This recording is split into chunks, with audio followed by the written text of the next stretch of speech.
Senhor Presidente, senhoras e senhores senadores, a história da destruição do Banco Bamerindos ainda haverá de ser contada por algum autor talentoso e interessado no bem do Brasil, como a saga em que alguns poucos tecnocratas do governo decidiram trair os interesses do Brasil e, especialmente, do Paraná, em favor de um grande banco estrangeiro.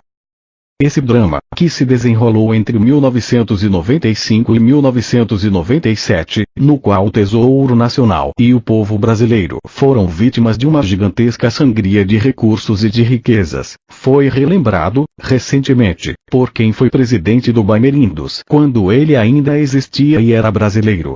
Refiro-me ao depoimento do ex-controlador do banco, ex-senador da República, José Eduardo de Andrade Vieira, perante a CPI do PROER, da Câmara dos Deputados, em 24 de outubro próximo passado.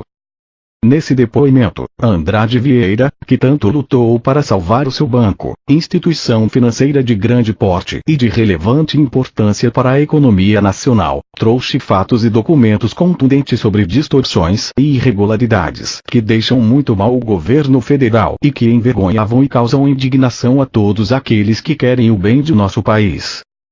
A perda do Bamerindos é um episódio lamentável e execrável. Os prejuízos causados ao Brasil são 20, 30 vezes maiores que os do caso do TRT de São Paulo, tão comentado. E estão associados ao mau uso que se fez do PROER, o mecanismo criado em 1995 para socorrer o sistema financeiro.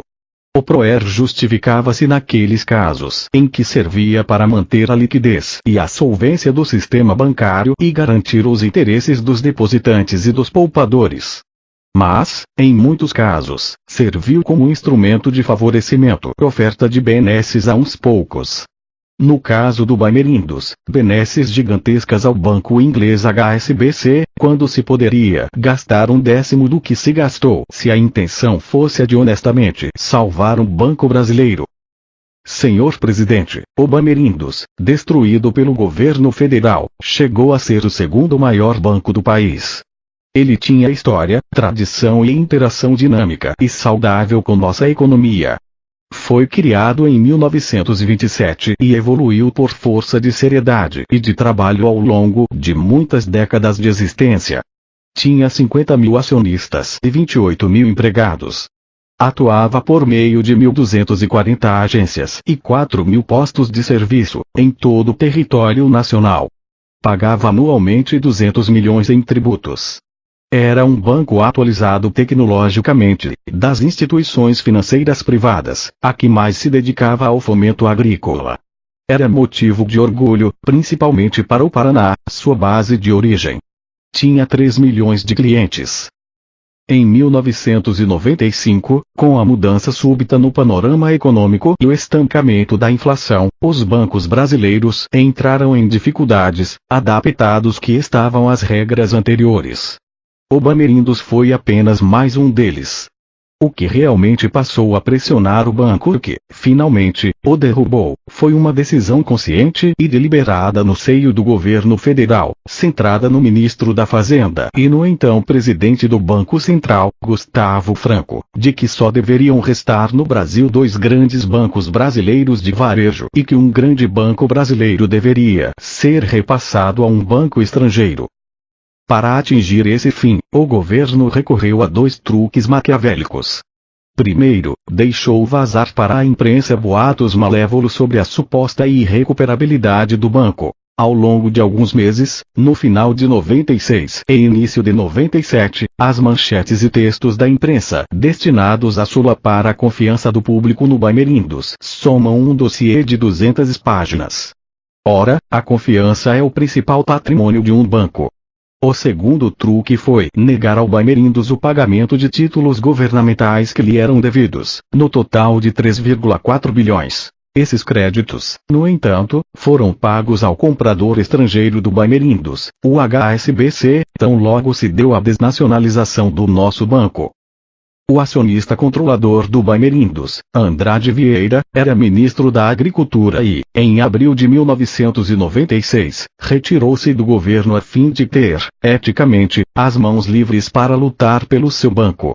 Mas isso de pouco valeu, pois já estava tomada, no núcleo mais íntimo do governo federal, a decisão antinacional. Revelou-se impossível defender o Brasil, o Paraná, 50 mil acionistas e 28 mil empregados. Caso houvesse neutralidade e boa-fé nessa questão por parte do Banco Central, medidas simples salvariam o Bamerindos, dentre elas o uso de 700 milhões do PROER, justificadamente. Pois bem, nesse caso, o PROER, naquele valor, foi negado ao banco. O Banco Central decidiu-se pela intervenção no Bamerindos em 26 de março de 1997. Em abril, vendeu ao HSBC, a esse sim, concedeu a ajuda do PROER. Mas não meros 700 milhões e, sim, 5,8 bilhões, uma montanha de dinheiro, 8 vezes mais do que havia recusado ao Bamerindos, Banco Brasileiro. Difícil de compreender, senhor presidente, senhores senadores. É um escândalo esse esquema de favorecimento. Ele já vinha sendo montado desde muito antes, com a viagem do ministro Pedro Malan a Londres, em janeiro de 1996, para negociar com o HSBC, e com os negaceios, recusas e omissões de Gustavo Franco no Banco Central. O HSBC também empreendeu diversas manobras com o fito de solapar e desvalorizar o Bamerindos. Entre outras, o HSBC declarava que não tinha interesse em comprar o Bamerindos. Mas, em abril de 1997, comprou, sim, e praticamente de graça. Nesse sentido, foi verdadeira a manchete da revista Isto É, de 27 de agosto de 1997. Um presente chamado Bamerindos, 5 meses após a sua venda, descobre-se que os ingleses do HSBC levaram o banco de graça.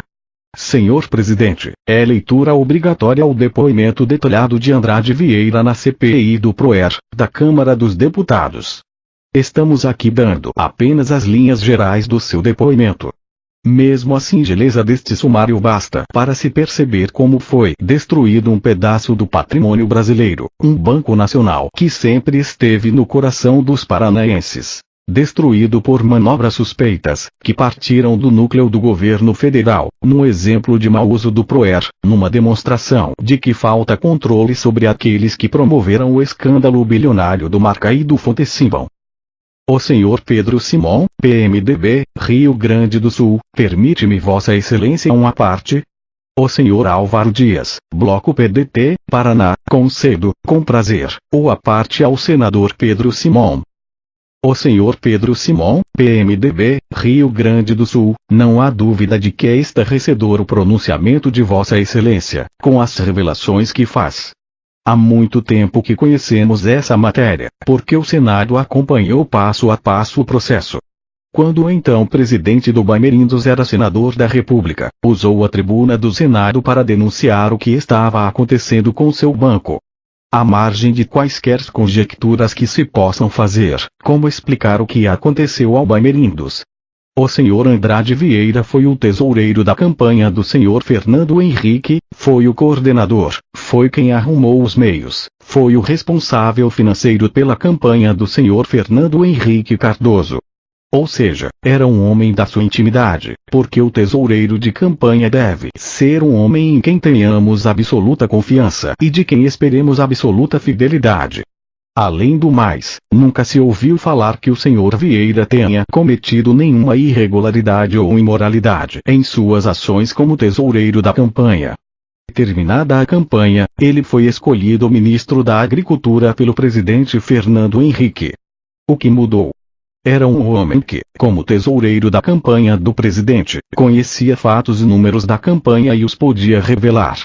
Sabemos que, em tese, de boa ou de má fé, normalmente todos os partidos cometem irregularidades nas suas prestações de conta, que não correspondem à realidade, são fictícias. Imaginava-se que ele poderia fazer revelações, mas ele não as fez, apesar das ameaças feitas.